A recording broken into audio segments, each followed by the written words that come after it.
What is going on, RP fam? Welcome back to another video. Hope you guys had an awesome weekend and were able to enjoy the games.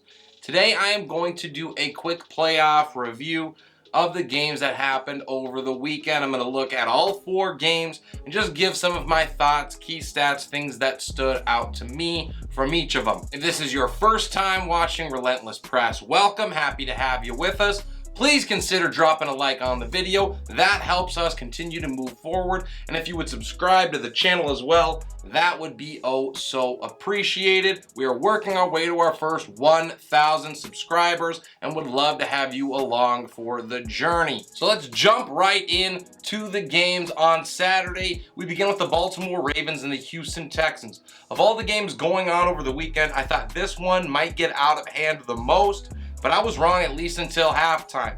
Houston was able to keep it close, playing some pretty good defense, but I think the bigger story here was what I thought might happen going in, and that was a rusty Baltimore Ravens offense. They just did not look like they were in sync and couldn't get anything going early, and that's why it was tied at halftime at 10.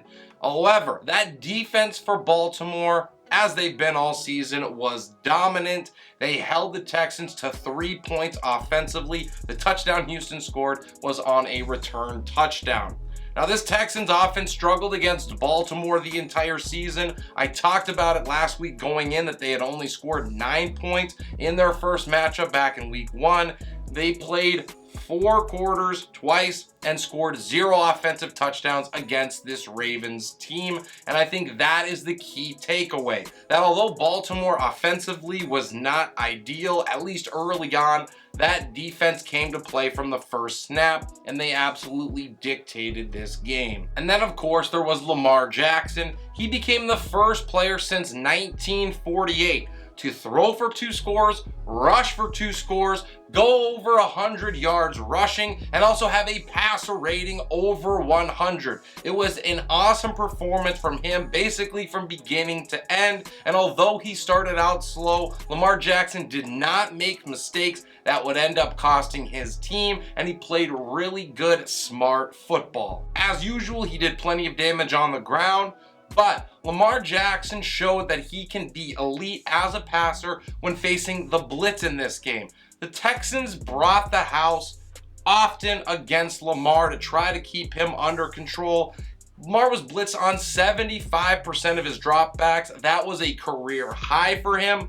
And in those snaps, Lamar went 13 for 18. He threw for 120 yards and 2 tutties. So he was just fine when Houston tried to light him up, and I think that is going to be critical going into next week's game. The Ravens shut the door on the ground by outrushing the Houston Texans 229 to 38. And when that kind of discrepancy happens, there is no way that team like Houston is going to come back from it. Final score here, Texans 10, Ravens 34. And honestly, it wasn't that close. This Ravens team exploded in the second half. Next, we're going to look at the Saturday night game between the Packers and the 49ers. 10th meeting between these 2 teams, an NFL record in the playoffs. Now, Green Bay started out hot as possible. They had 3 straight drives go into the red zone against San Francisco. That is not an easy feat. The biggest issue with that was that they scored just 6 total points from those 3 possessions. They settled for 2 field goals, went for it on 4th and 1, and came up empty. And honestly, that would probably be the reason why Green Bay came up short at the end of it. It was all Christian McCaffrey all the time for San Francisco. He was the savior for the 49ers, and he did it on multiple occasions. Of course, that 39-yard touchdown run was massive, but he also had the game-winning score from 6 yards out. He finished with a $125 plus of total offense and those 2 touchdowns. A big story coming out of San Francisco early was that injury to Deebo Samuel, and that obviously hurt this Niners offense. If I'm being honest, they never looked the same once Deebo was out. He just gives a different element that defenses has to account for, and the Packers did not have to worry about him, and so it made everything that San Francisco did in this game look a little more difficult. Jordan Love, who had come into this game as one of the hottest quarterbacks in the NFL over the last couple of months, came crashing back down to earth in this one. That was the other reason, really, the Packers were unable to come out on top here. Love had a pair of picks. He threw for less than 200 yards of total offense, and that was because Green Bay tried desperately to lean on Aaron Jones. It was a really smart decision because it kept that offense off of the field for San Francisco, but it just was not enough. This will be the third straight NFC Championship game that San Francisco is going to make, and it will be the first one that they get to play at home, and it is all because Brock Purdy finally came up when he was needed on that last drive, with the Packers having the lead and looking to punch their ticket. Purdy was 6 for 7 when it mattered most, and he had 47 yards on that final drive to win the game. But I have to say, if we're being fair, Brock Purdy was underwhelming at best for most of this game, but he did just enough to let the Niners hold on at the end and come out as victors.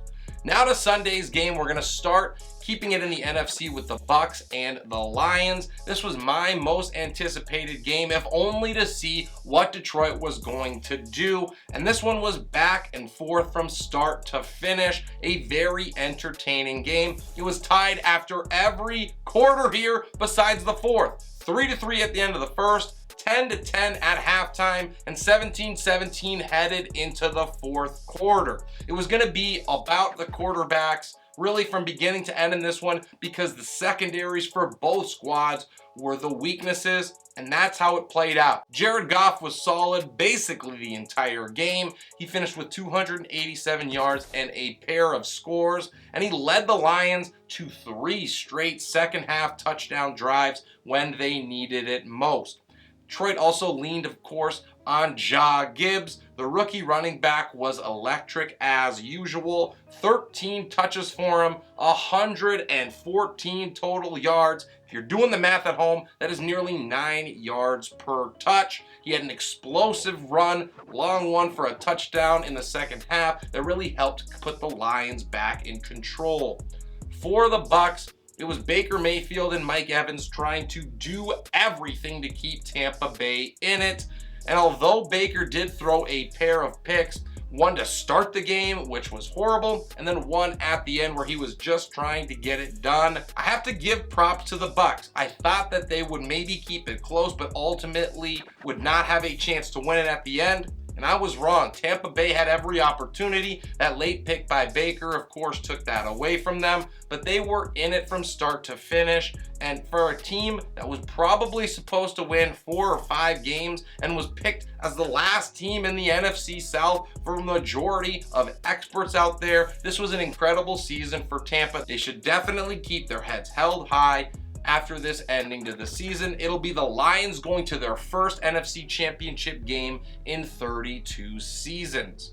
The nightcap on Sunday was an excellent one, and we will end this video there. It's the Chiefs and the Bills, the first ever road playoff game for Patrick Mahomes outside of his trips to the Super Bowl, of course. He had a pair of touchdown passes in this one to Travis Kelce that ended up setting the NFL record for most touchdown passes with a quarterback receiver combo. They passed, of course, the Brady Gronk combo, one of the best of all time. So that was really impressive to see from Mahomes, number 15 and 16 to Travis Kelce. The Chiefs were dominant offensively, although you wouldn't understand or see it based on the score, and that's because they settled, as usual, for plenty of field goals. Kansas City scored on 5 of their first 6 possessions. They were able to move the ball basically at will, and that is what ended up ultimately dooming the Bills here. Now, a lot of that is because Buffalo was extremely banged up, not only in the secondary, but in the linebacking core as well, and it showed. They were unable to keep the Chiefs' offense off of the field. And a lot of that was because Isaiah Pacheco was an untackable force of nature. 15 carries, 97 yards, and a score for him. He was a physical beast and a bruiser, and Buffalo really didn't want anything to do with trying to bring him down. You know, with the Bills, it always comes down to Josh Allen, and he did basically everything he could in this game to give the Bills a shot. However, he did have a missed touchdown strike late in the fourth quarter on the final drive where he missed a receiver out of the back of the end zone, and that one ultimately ended up hurting Buffalo because it forced them to try a game-tying field goal instead.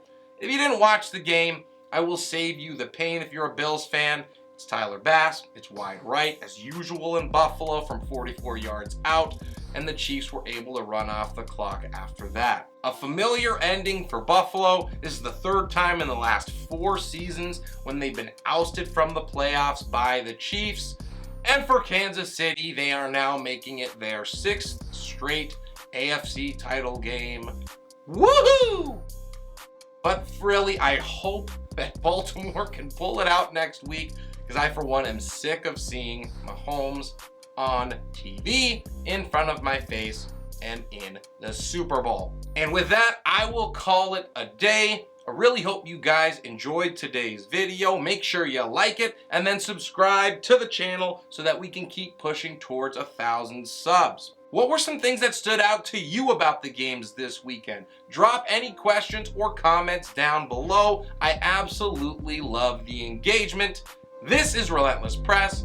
I am your host, Abrium Opats, and I will see you next time.